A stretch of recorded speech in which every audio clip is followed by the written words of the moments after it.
Ça s'est produit il y a fort longtemps, 4,6 milliards d'années pour être précis, bien avant notre apparition.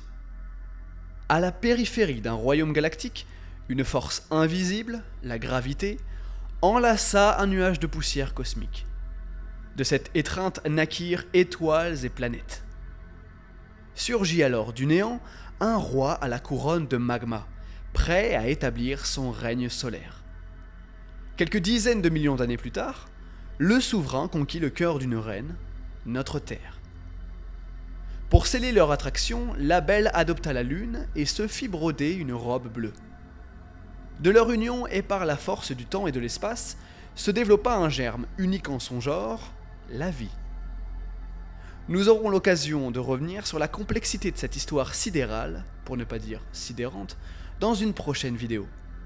Aujourd'hui, nous étudierons ensemble l'évolution des premiers êtres vivants, nous longerons ainsi les racines qui ont conduit à l'émergence des mammifères, et plus tard, au premier pas des primates que nous sommes.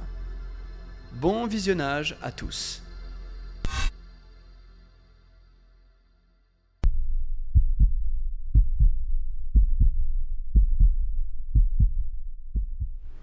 La première chose à faire, avant de vous parler de Lucas, ça va être d'examiner les conditions favorables à la vie sur notre planète avant l'émergence des premiers organismes. Il y a environ 4,6 milliards d'années, la Terre était principalement une immense sphère de magma chauffée à une température d'environ 4700 degrés. Au cours de cette période, sa masse va augmenter de manière significative, et ce, en raison de l'impact intensif de météorites dont elle va se nourrir. Et ce processus-là, il est connu sous le nom d'accrétion, et il est à l'origine même de sa formation. Notre première chance dans cette histoire, ça a été que notre monde était situé dans une zone dite d'habitabilité autour d'une étoile, où les conditions sont propices à la présence d'eau liquide à la surface d'une planète. Autrement dit, notre Terre était ni trop proche, ni trop éloignée du Soleil.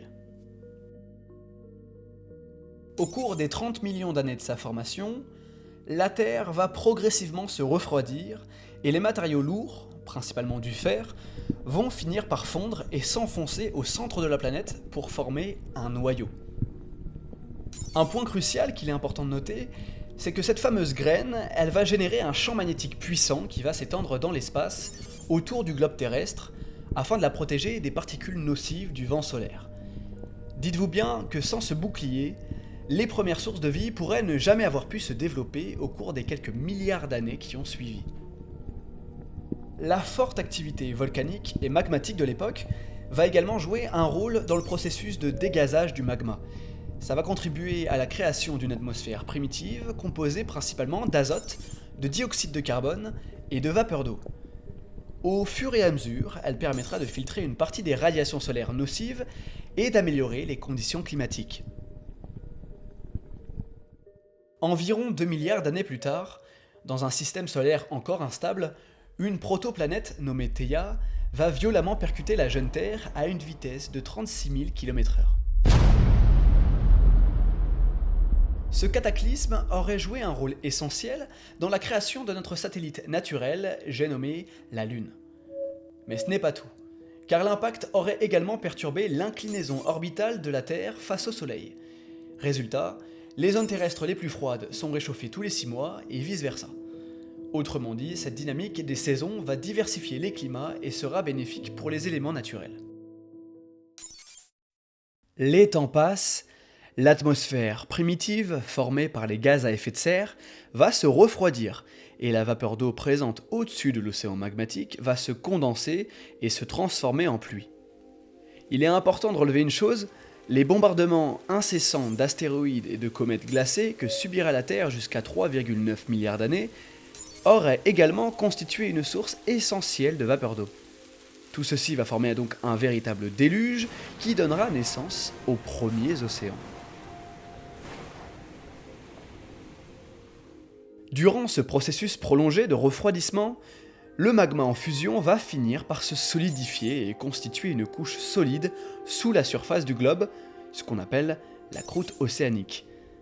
Fonctionnant comme une couverture thermique, celle-ci maintient la chaleur du centre de la Terre au fond. Et cette concentration de chaleur bouillonnante est instable et génère des mouvements de matière dans le manteau terrestre qui, lui, flotte sur la partie liquide du noyau. Ce cycle continu de montée et de descente est à l'origine des mouvements des plaques tectoniques. Une autre conséquence significative, c'est que la réaction chimique entre la lave et l'eau va engendrer des matériaux plus légers, formant ainsi au fil du temps les premiers continents que l'on appelle les cratons, il y a de cela près de 3 milliards d'années.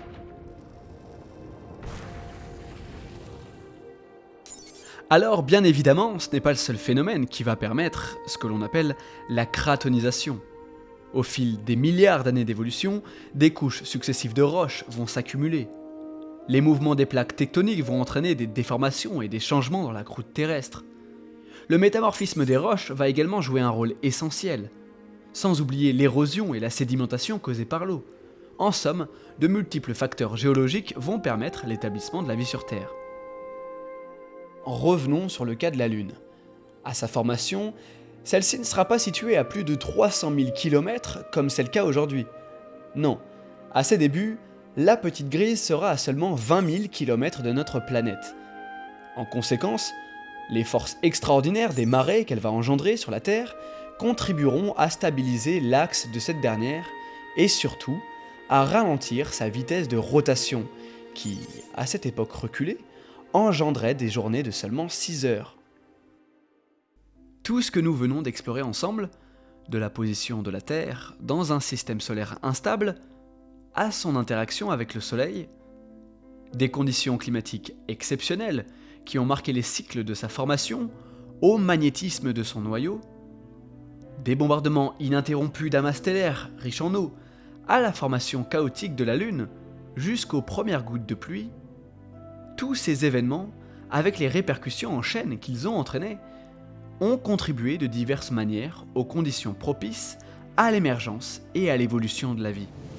Alors bien sûr, la vie en tant que telle demeure un phénomène complexe et multifactoriel. De nombreux mystères entourent encore son apparition. Mais cela étant dit, puisque ce n'est pas le sujet principal de cette vidéo, permettez-moi de faire un saut dans le temps pour nous recentrer un peu plus sur le mystère Lucas. Il existe deux grandes hypothèses sur l'origine de la vie. Le premier scénario est formulé par Alexander Oparin, un biochimiste russe, et John Haldane, un généticien et physiologiste écossais. Il est expérimenté plus tard par un certain Stanley Miller en 1953. Il postule que les premières molécules organiques auraient émergé grâce à une série d'événements chimiques complexes dans un océan jusqu'alors primitif. Pour vous en faire une idée, ayez en tête l'image très simplifiée d'une soupe chaude et assaisonnée contenue dans une marmite et à laquelle on rajouterait divers ingrédients. Eh bien, cette soupe primordiale pourrait provenir autant de sources hydrothermales, de zones volcaniques ou encore de lits océaniques chauds.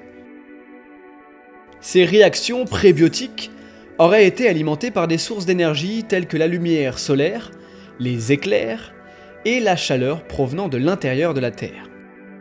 De là, les molécules organiques auraient évolué à petit feu en molécules vivantes. La deuxième théorie prépondérante porte le nom de panspermie, une hypothèse qui tire son origine dès l'Antiquité. Selon la théorie de nombreux exobiologistes, la vie sur Terre aurait également une origine extraterrestre, provenant peut-être d'une comète ou d'une autre source similaire.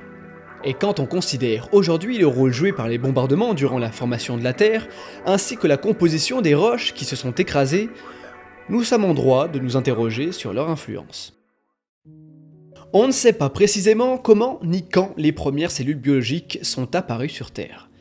En ce qui concerne les premières traces de vie elles-mêmes, Les plus anciennes connues à ce jour remonteraient à 3,48 milliards d'années dans les cratons de Pilbara, en Australie, plus précisément dans les sources chaudes d'une caldeira, un grand cratère volcanique en forme de cuvette.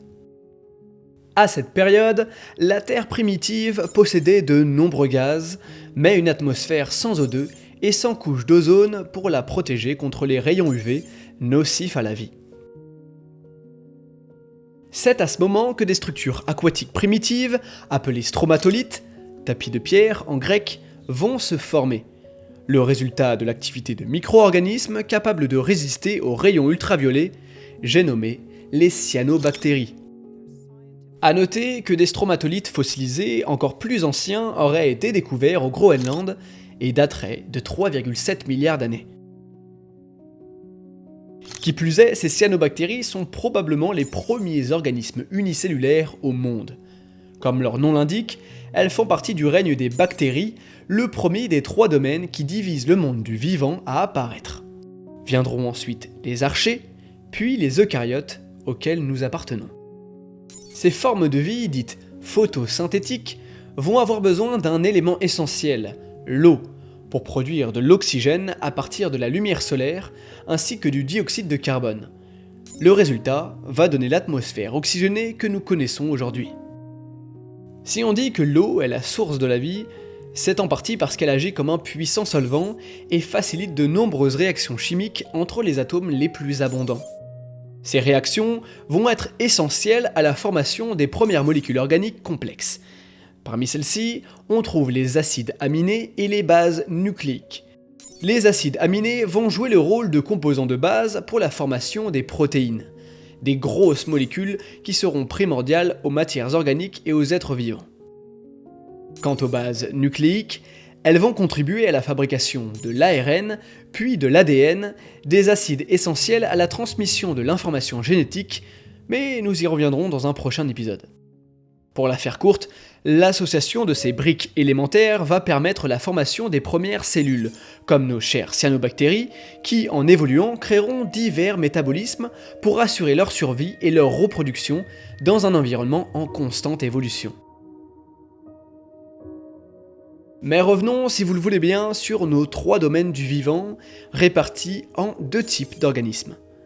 D'un côté, nous avons les prokaryotes, composés des bactéries et des archées. Malgré de nettes différences, leur structure cellulaire est similaire. Elles possèdent une seule cellule, sans noyau ni organite, de taille microscopique et n'est ni animale ni végétale. Si les bactéries se trouvent partout, y compris en nous, les archées, elles, sont présentes dans des habitats extrêmes. De l'autre, nous retrouvons les eucaryotes. Ces types de cellules possèdent un niveau d'organisation cellulaire plus élaboré, et surtout, ils possèdent un noyau et des organites séparés par des membranes. C'est à partir d'eux que prendront naissance notamment les végétaux et les animaux. Ces 3 ramifications de notre arbre du vivant représentent toutes les formes de vie actuelles. Elles se rejoignent par des attributs communs, notamment ceux d'être des formes de vie cellulaires et de tous posséder un ADN. Mais ce n'est pas tout. Elles possèdent également 34 protéines communes ainsi que 3 molécules d'ARN. Selon la communauté scientifique, il est impossible que ces 37 molécules complexes aient pu apparaître dans les 3 domaines de manière indépendante. Par contre, il est bien plus probable que cette combinaison existait chez un ancêtre commun. Et cet ancêtre théorique, vous l'aurez deviné, il porte le doux nom de Lucas.